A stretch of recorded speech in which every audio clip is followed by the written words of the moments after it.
and then we sell to a market, the Concord Co-op. We have some wholesale outlets, and then primarily it's through our CSA, which creates a direct relationship between the consumer and the farmer. So they share in the if we have a really good year, they get a lot. If we don't have such a good year, they get a little bit less. But generally, I think we keep everybody happy. Yeah. So it makes for a very diversified amount of crops too. That's good. Which has its own issues. Do they just come to the farm and pick it up? We have multiple pickups from Nashua, Merrimack Dairy, 2 in Manchester, and then 2 days at the farm.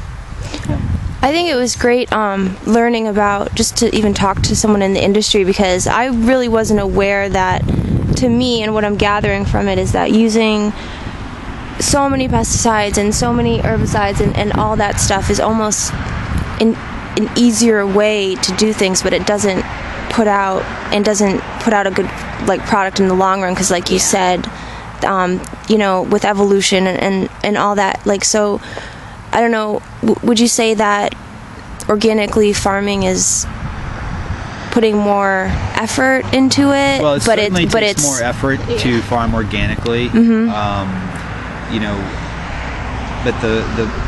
I think it's more sustainable. I think there's conventional farms that operate in more sustainable models, and then there's certified organic farms, especially some of the larger ones out west, that operate in a very unsustainable model.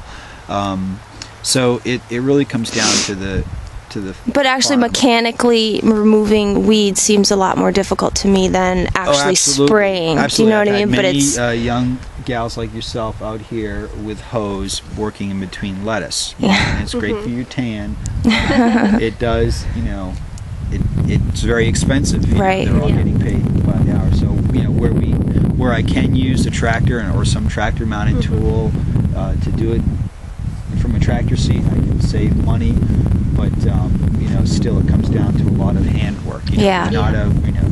Out west they've got machines that scoop up 10 rows of spinach or lettuce, or a mesclun mix at a whack.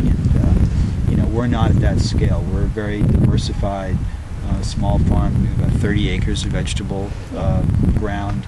And 8 to 10 acres of that will be in cover crop or some kind of non-production rotation. Do you think the industry will eventually have to evolve itself to include more of the organic? It's the fastest growing. It's the fastest growing sector of the food business. Okay, that's really interesting. The thing that changes business models is the consumer, right? So you go vote with pork, right?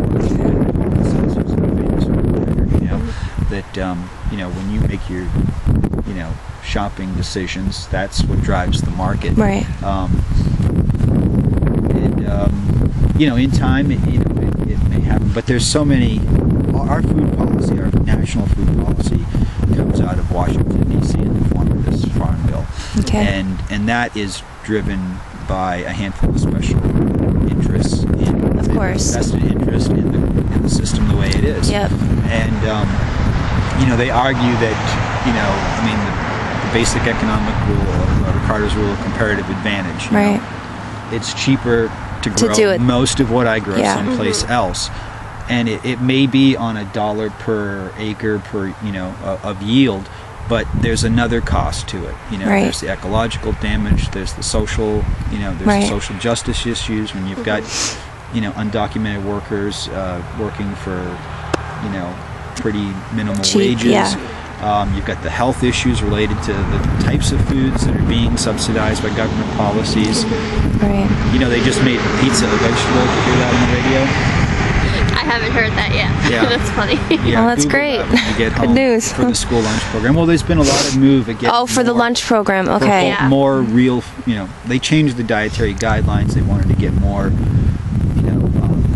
real food into the diet, and so they determined that the 2 tablespoons of tomato paste on a slice of pizza constituted a vegetable portion. Unbelievable. I'm not surprised though. I'm really not. Yeah. As long as they can make money, then they're happy. So. Well, yeah. There's a lot to it, and it mostly centers around vested interests and big money. and the influence they wield in Congress. But we have a congresswoman from Maine that proposed this local foods and jobs bill, which takes a lot of the programs that benefit small-scale sustainable farmers, and also getting access for the schools and food stamps, the SNAP program, and other places where federal departs food, to have access to the kind of food I grow, the kind of food other farmers grow. I didn't know that either. That's interesting too. Pink, green, brown. Okay, well, we're definitely going to research. I want to look up that farm bill, and we'll probably put parts of that, like a link to that at least, where people can view that. And I'm really, really interested about a lot that you said, and I can't tell you how grateful we are that you would take the time to talk to us like this. Yeah, I think the one last time of year. Yeah, we imagined. I think the one last question we wanted to ask you is just how you got started with the farm, just like a little bit of history about it. How I got started farming organically? Yeah, that would probably be more. Did you grow up in this area on this farm? Not on this farm. Oh, okay. We leased this particular piece of land. We leased when it became available to us. It used to be in cow corn, that was quite a few years ago. So we had basically a 2-year transition as we tried to get the soil fertility back. Well, I'm from New Hampshire, and so is my wife, and we're both from, family farm backgrounds. Okay. And then I guess it was, I grew my first organic crop in 1989. Oh, wow. So you're a pioneer then. Is that? Well, I don't remember the 80s having organic farmers. Yeah. Well, I went to school in Vermont. There was a lot of Back to the Land guys back there in 1980, way before you were born. And, and so, I was, I was impressed by what they were promoting. I mean, in farming back then, here in the mid 80s, the late 80s, early 90s, the demand wasn't that high. So I would just work a little piece of a hayfield and grow some maybe sweet corn or potatoes or pumpkins. And then gradually, as the local demand increases, the place suburbanized more. I realized, okay, well, I can make a full-time go of this. Yeah. And it's still a struggle. Farming's not for the faint of heart. It's hard work. Oh, yeah. When something like when it snowed that bad that early in the season, just recently, is that? Look at my Swiss chard. Yeah. It just got destroyed. Okay. We had row cover over it too, which I probably should have taken off, but before that snow. But we had so many other things to deal with getting ready for that storm. Yeah.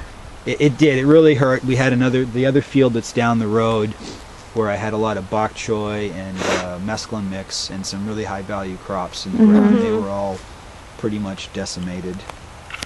Now, how long does a normal season last? Does it usually go into November, or is this rare? No. No, it does. The snow, I think if it hadn't been for the snow, I still would have had more stuff. Yeah. It was in better shape. No, and we, back at the farm, I have the high tunnel greenhouses where we can do season extensions. So that's what so in the winter, is that what you mostly do, is the greenhouse? No, last year we did run a winter CSA, but we had, and we stored with a lot of storage crops, but last winter was like one of the worst winters ever. So it was very challenging, and this winter I decided not to do a winter CSA. We had a very wet, from the last couple weeks of August through October. It was extremely wet, so that had a huge impact on our root storage crops and how well they've been keeping.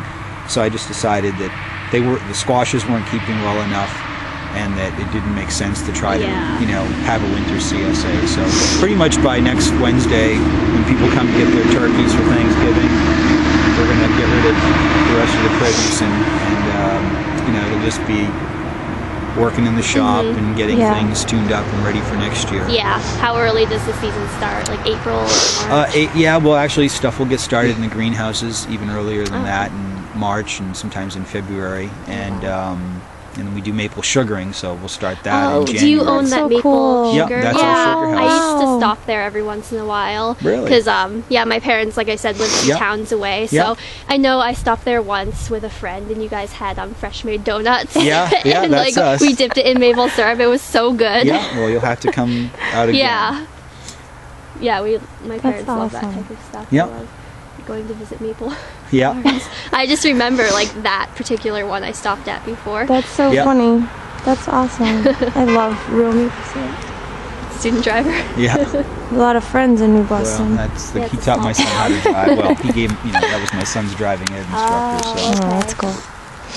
Well, do you have any more questions? No, I think we're done. I just think we should walk around and maybe take a few photos for the site. And also, I kind of remembered